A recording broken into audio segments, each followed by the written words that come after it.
Our story begins in the midst of an eclipse. Beneath its serene light, humanity undergoes a drastic transformation as a species. Some witness their skin and flesh turning into grass and wood, resembling tree zombies. Others experience metals overflowing from their bones, akin to victims of a construction accident. These individuals, alongside other mindless humans transformed by an unknown catalyst, roam the lands. Amidst the chaotic spread of this unprecedented crisis, one can't help but wonder if there's still a place of ease and comfort in this horrifying world. Even our protagonist wonders why he has been so leisurely and carefree under these circumstances. It's as if he is not afraid of those monsters called the Darksiders. The answer is simple. He too is transformed, but not in the way most people have. He is transformed into a piece of land in some random woods. He can't even wrap his head around his ridiculous fate. How will he go anywhere if he's currently a stationary mass of dirt and soil? Everyone else retains some human-like properties. It's as if he's the only exception. Our boy kicks one of his feet out in frustration, and the land where a Darksider was walking shoots up. The poor thing, covered in tree matter, trips on the unexpected lump in the ground. This ultimately results in Tree Guy's face getting impaled by the reinforcement iron bars sticking out of another Darksider's back. A burst of black liquid starts leaking out of Tree Guy's forehead. A wound that would have been fatal to normal humans is visible. He looks for someone to blame, and that happens to be Steel Guy. Although unintelligible, you can hear the anger in his mumbling. Our protagonist, essentially the cause of this conflict, quickly washes his hands of all responsibility, blaming the Darksider's bad temper for the quarrel. Transformed or not, it seems like other people cannot detect his existence at all. His perception and state of mind are also degenerating, as if he's starting to become nothing but a piece of land in totality.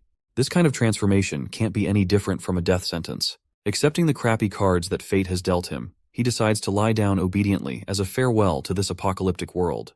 Not far from where he decides to accept defeat, a lady is running for her life. A cute student with green hair looks flustered as she has been running from monsters for quite a while now.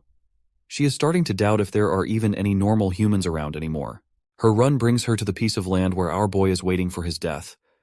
He sees a sign that life might still be worth living under her skirt. Yes, his state of mind is degenerating bit by bit, but a glimpse of the booty could repair any kind of mental issues. He realizes that there is no use in waiting for death lying down. It's about time to stand again. But he gets too excited and accidentally trips someone above him once again. The cute lady lands face first. It's quite a gnarly fall, too. Our boy cannot move. The girl is fine, but he just feels a revelation come to him like a gospel. That sensation belongs to one of the three great desires that humanity has. His heart is practically bursting with joy. It's the vestige of life. Proof of being alive. It seems like even in his ground form, there are still feelings that could remind him that he is still human. While he is relishing the beauty of human complexities, the girl has to push herself up. Getting banged up out of nowhere is not a pleasant experience. To make matters worse, looming shadows are starting to close in. The metal and wooden Darksiders have finished their bickering to lock in on a mutual living target. They might have fought earlier, but seeing and taking someone completely vulnerable is at the top of their priority list. She knows she cannot outrun them with how close they already are. The only thing that the lady can do is scream as loudly as she can possibly muster. Our boy is finally out of his dreamland. Controlling the land with his authority, he points his fingers downward. The ground beneath the Darksider duo suddenly caves in out of nowhere before they can reach the maiden. He does not like that these monsters are struggling and shouting straight into his body without permission. Closing his hands and manipulating the dirt to close up, he wants to instill a lesson that Darksiders are not allowed to touch normal humans. The ditch that opened to trap the mindless mobs starts crushing them bit by bit, swallowing their bodies a little deeper. There must have been some type of miscalculation.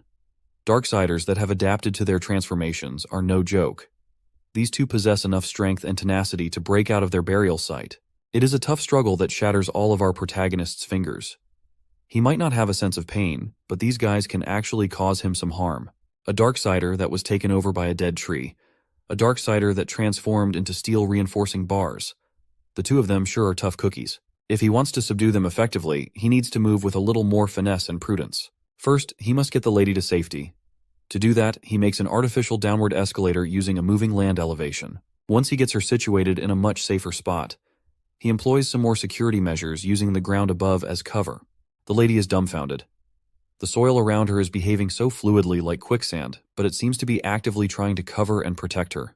It is an absurd thought to think that a patch of land is helping her, but these are absurd times they are living in. Our boy has realized a few things in his current circumstances. The land does not speak and does not need to attract attention. But that does not mean that he has lost his temper as a human. With his Darksider form cropping up, he proudly declares that this will be his territory, for he is the territory. For the first time since turning into land, it seems like the two monsters have noticed his presence. His hostility pushes Steel Guy and Tree Guy to make a move against the land itself. They try to come in with some weak standard punches that do not even appear to be effective at all. Darksiders like these two are indeed the lowest ranked transformed monsters that have lost their intellect. They do not even have the vaguest idea just how thick and heavy the land can be. A tree trunk stops after making an insignificant dent. The reinforcement bars come close, but even their stronger material is not enough to pierce through. Now they are basically sitting ducks, their primary weapons stuck on the stalwart land. To deal with such idiots, just shifting the weight of the land should be more than enough. Focusing the density of the land in his hands, our boy shatters their weapons and sends them flying due to the excess impact. Their landing pad has already been decided. These two are going back into the grave that has been dug earlier. After landing in the deep ditch, our protagonist does not even give them another chance to force their way out as the ground instantly closes. A few seconds later, it is as if the Darksiders and the fearsome trench on the ground do not even exist. Since he's the land itself, our man thinks that burying the Darksiders actively bringing harm is part of his duty. He did something great today. But the person that he saved, the girl crawling out of his improvised safe zone, should leave this place the first opportunity she gets. No one can detect his existence after all. It is a sad and lonely way of living. He just wants to see that thing that gave him the will to live again. He wants to recall that feeling of being human for a fleeting moment. His daydreaming is interrupted by the lady calling his attention politely. She crawls all the way to where his consciousness is and asks if he is her savior. He cannot believe it. He asks if the girl can see him, if she can feel his vague form. She actually does not. At least she would not describe it as seeing per se. She just seems to be able to feel him. As far as she was concerned, when his presence was near, there was a thick and heavy sense of security in the land and the surrounding. For the first time since turning into a patch of land, he feels seen and heard. He grabs onto her hand as if his biggest fear in the world is losing grip. Our boy does not mince his words at all. He directly asks the young lady to stay here and live atop his body. She reacts the way that a normal person hears such a ridiculous proposal. He introduces himself as Lee Chung-yin. He happened to be passing through these woods when the transformation occurred. As a result, he became the literal piece of land itself. According to what he knew thus far, the world no longer has any safe places since the eclipse happened. The Darksiders have taken over and are attacking normal humans everywhere. But Lee Chung-yin still has his human intellect. He also has the ability to adequately protect the lady. It would be easy for her to get attacked running around alone. She needs someone to ensure her safety from now on. He might have spilled some valid points, but those are just excuses. There is only one important reason why he does not want her to go. It is because she showed Lee Chung-yin a new reason to continue living. He wants her to have a reason to stay too. He pleads for her to remain by his side. He says so much so fast suddenly that it is kind of hard for her to understand everything he just spouted. In a few words, he promises to raise and support her. Now it is much easier to digest his intentions. Her name is Luluo. She can feel the sincerity behind Lee Chung-yin's every word. Moreover, she is going to need a better place to hide from the gruesome Darksiders anyway. He takes that as a yes to his proposal. It's time to go and find her a shelter that would be Darksider-proof. But before that, she notices something that merits some concerns. She feels the sensation in his right hand and asks if something is wrong with it. Even Lee Chung-yin himself has not noticed it yet, but his right hand is starting to shrink and shrivel up. It feels like something is being sucked out of his body, and his hand is showing signs of drainage. He spreads his sensation all throughout his body and detects some bizarre plant spreading its roots under his skin. This menacing purple plant with an unusual growth rate could be a Darksider that he has never seen before. The two attempted to walk in the direction of the mysterious plant, but Lee Chung-yin was starting to bottom out energy-wise. Lulo was deathly worried and asked if he was okay. Of course, he would put up a tough front even though his body felt like it had been emptied out.